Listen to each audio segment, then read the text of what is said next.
ત્યારે જ તેમને તળાવમાંથી કોઈની બૂમો પડવાનો અવાજ સંભળાયો. ત્યાં જઈને જોયું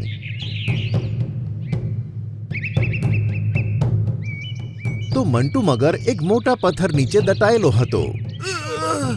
મદદ કરો, કોઈ મને મદદ કરો. પણ તેની મદદ કરવા કોઈ આગળ ન આવ્યું. આ દુષ્ટ સાથે આવું જ થવું જોઈતું હતું. ભગવાને તેને સારી સજા આપી છે. પોતાને ખૂબ શક્તિશાળી માને છે ને?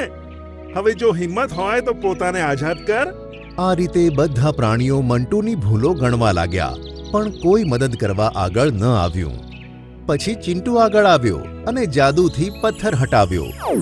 આ જોઈ મંટુને તેની ભૂલ સમજાઈ અને ચિંટુને કહ્યું, ચિંટુ, મારા કારણે તારી માં તને છોડીને જતી રહી, પણ છતાં તે મને બચાવ્યો.